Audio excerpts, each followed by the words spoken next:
Halo guys, kembali lagi di Nina di Film.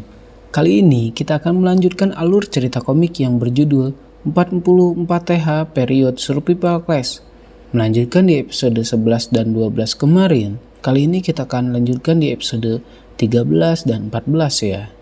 Cerita dimulai dengan kelompok tim B yaitu Jungwoo, Taehyun, Sujin, dan Hyunju saat hendak akan menyusul Yerim. Ternyata pintu yang hendak ke toilet itu terkunci guys. Lalu dengan suara bisik-bisik, Jungwoo bilang ke Hyunju kalau pintu ini terkunci. Tapi Hyunju yakin saat mereka melewati ini, pintunya nggak kekunci kok. Saat mencobanya juga, Hyunju kebingungan soal ini. Lalu dia pun mendekatkan telinganya ke pintu untuk mendengarkan hentakan kepala si monster Yerim. Ternyata sudah tidak terdengar. Kemudian si Sujin bilang kalau dia curiga soal ini. Sujin pikir bahwa Hyunju menyembunyikan sesuatu dan berbohong soal ini. Dituduh berbohong, si Hyunju tak terima dan memaki Sujin. Kemudian si Taehyun menjadi penengah dari keributan mereka berdua. Dia bilang, kita kesini untuk mencari Yerim, bukan melihat kalian bertengkar. Taehyun memastikan lagi ke Hyunju kalau dia tidak berbohong, karena jika berbohong, masalahnya akan makin runyam. Hyunju sangat yakin bahwa jalannya memang ke sini. Lalu Jungwoo mengambil keputusan, karena waktu istirahat masih 40 menitan lagi, mereka pun berencana mencari jalan lain saja. Mereka pun berjalan menelusuri lorong, sekalian membuat peta juga. Waktu pun semakin berkurang menjadi 32 menitan. Kemudian tersisa 20 menitan lagi, entah kenapa si Jungwoo sepertinya memikirkan sesuatu. Ternyata Jungwoo memikirkan rencana si Suko dari awal, yaitu untuk memukuli si monster dan bukannya membuat peta. Jungwoo pikir jika semua mengikuti rencana Suko, mungkin tidak akan ada murid yang hilang. Kemudian Taehyun ngomong ke Jungwoo, apa Jungwoo sedang menyalahkan diri sendiri soal hilangnya Yerim? Lebih baik jangan salahkan diri sendiri, karena jika bukan karena kau, mungkin setengah dari murid kelas akan mati saat jam pelajaran di lorong waktu itu.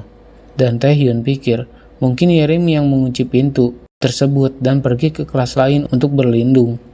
Kita harus berpikir positif saja. Baiklah, kata Jungwoo. Mereka pun berjalan kembali ke kelas.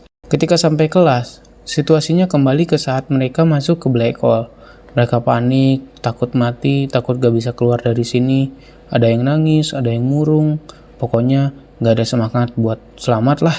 Lalu Jungwoo menjelaskan ke anak-anak lain kalau pintu menuju Yerim hilang, terkunci, dan terdengar oleh Suko. Jika mungkin mereka berbohong karena menyembunyikan sesuatu, jadi tim D masih disujonin guys sama yang lain karena si Yerim hilang. Lalu Jian membuat kesimpulan selama Jungwoo dan teman-teman pergi tadi. Nah, mari kita dengarkan kesimpulan Jian ini. Monster pertama yang muncul di dalam buku bahasa Korea menerapkan aturan sekolah. Dilarang kita berkeliaran di jam pelajaran. Lalu monster tangan pelipat dinding menyerang dengan mendeteksi suara. Nah, kemungkinan monster yang dihadapi tim D dari cerita mistis sekolah. Kan suka ada tuh hantu toilet di sekolah. Pasti kalian suka dengar lah. Lalu Jian melanjutkan. Jadi apa benar monster lengan pelipat dinding itu hanya memburu suara? Jadi Jian bertanya, jika monster lengan itu membunuh dan membuat jadi lukisan orang, jadi apa hubungannya antara pelajaran seni dan monster yang mendeteksi suara? Jungwoo pikir, mungkin monster itu tidak mendeteksi suara. Kemudian Jian mengangguk. Lalu Jian pun kembali menyimpulkan, jika monster pertama menerapkan aturan jangan keluar dari kelas, nah mungkin monster lengan ini menerapkan jangan berisik di koridor. Jadi bukan soal suara aja. Peraturan sekolah memang banyak. Kemungkinan aturan-aturan ini yang diterapkan oleh para monster. Dan mungkin saja ada monster yang menerapkan dilarang masuk ke kelas lain. Nah, aturan ini yang harus mereka perhatikan. Kan rencana Jungwoo dari awal, jika petanya semakin banyak, maka jarak kembali akan semakin lama. Jadi jika setiap tim menemukan kelas lain, mereka harus berlindung di kelas tersebut. Akan tetapi, karena mengingat ada aturan jangan masuk ke kelas lain, kemungkinan ada monster yang menerapkan aturan ini. Kemudian Jungwoo membuat hipotesisnya sendiri. Jika hipotesis Jian benar, maka mustahil mereka memindahkan markas yang membuat pusat rencana membuat peta. Mustahil juga turun ke lantai bawah dalam 50 menit. Kemungkinan mereka bisa lolos jadi 0. Si Jungwoo terus menyalahkan diri sendiri. Bagaimana jika mereka terlanjur masuk ke kelas lain tanpa tahu konsekuensinya? Mungkin bakal banyak korban berjatuhan. Pada akhirnya si Yerim juga hilang karena rencana Jungwoo membuat peta. Si Jungwoo makin frustasi saja saat ini. Ketika memikirkan beban berat itu, untungnya ada Doyun menenangkan Jungwoo dengan bilang, sepertinya tidak semua aturan sekolah berubah jadi monster. Contohnya, Doyun dan Seona berlari saat dikejar monster lengan. Berdasarkan aturan sekolah, kan dilarang lari-larian di koridor. Buktinya mereka baik-baik saja. Selain itu, bukti lain jika tidak semua aturan menjadi monster ada pada si Suk-oh yang sedang udut di kelas. Nah, mendengar penjelasan si Doyun, Jiyeon dan Jungwoo melongo. Nah, si Jungwoo menemukan secercah harapan dan mempunyai rencana baru. Sebelum membuat rencana baru ini, dia akan menyimpulkannya dulu. Jadi, apa benar hanya sebagian peraturan sekolah yang jadi monster? Atau sebagian besar peraturan sekolah jadi monster? Jadi kesimpulan pertama ini maka hanya beberapa aturan saja yang jadi monster. Kemudian Jungwoo menuliskan beberapa kejanggalan saat masuk ke black hole ini. Seperti jam istirahat yang terbalik dengan jam pelajaran, lalu peraturan sekolah yang harus kita taati semua. Nah, mungkin saja ada beberapa aturan yang tidak harus mereka taati. Jadi, mereka hanya perlu menaati aturan saat di dekat monster saja.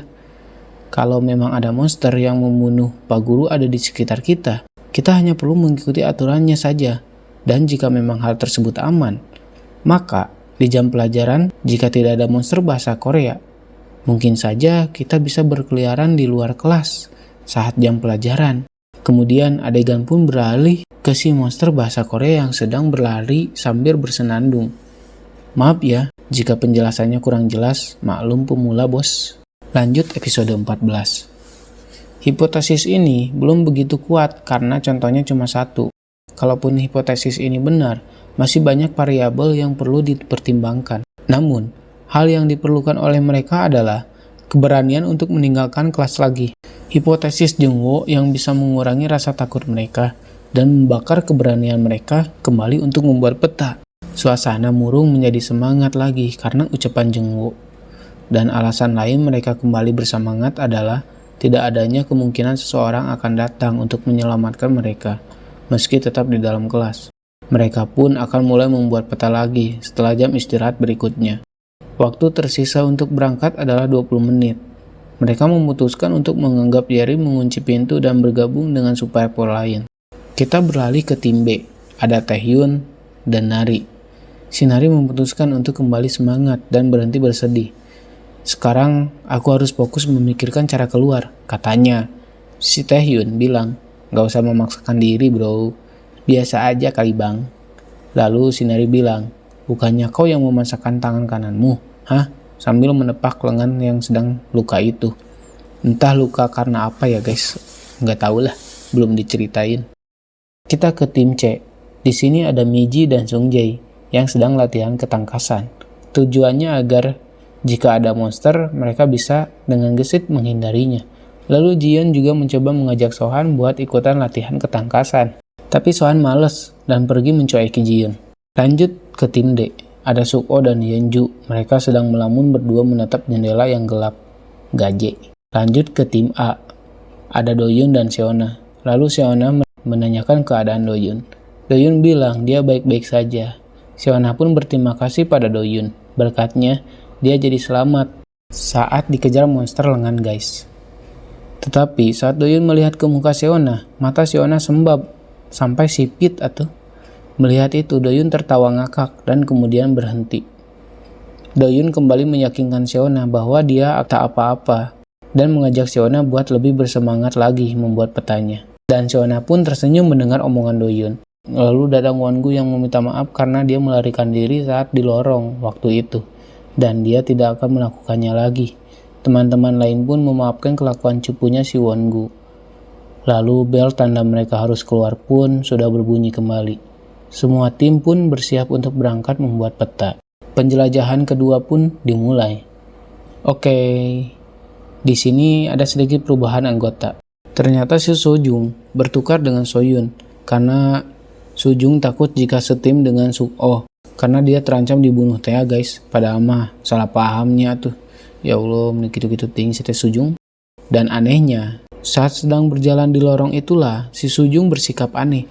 Dia tertawa seperti Yerim saat keluar dari dalam toilet teh guys. Aneh ya kan? Kayaknya dia bukan Sojung yang aslinya deh. Tapi kita lanjut dulu. Karena sudah ada beberapa aturan yang monster terapkan, jadi anak-anak pun ekstra hati-hati saat keluar lorong.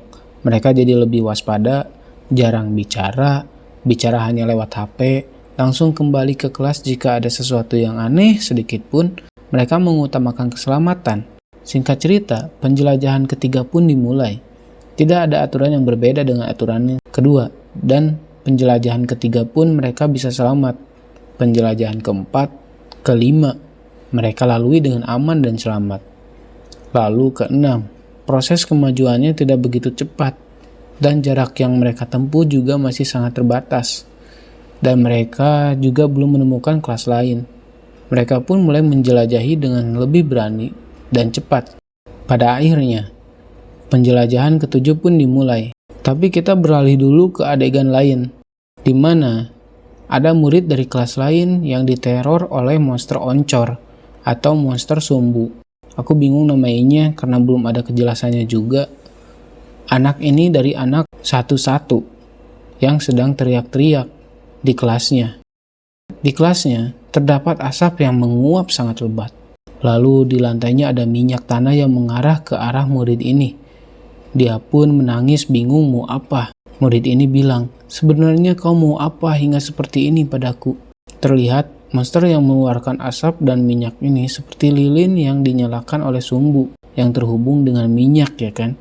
Si murid pun tak tahu harus apa. Dia mencoba lari, akan tetapi api dari si monster ini semakin besar dan seakan menyerap si murid ini masuk ke arahnya. Dan murid ini pun terhisap oleh si monster ini guys. Dan episode kali ini pun sudah selesai. Nantikan episode selanjutnya hanya di Nina di Film. Bye-bye.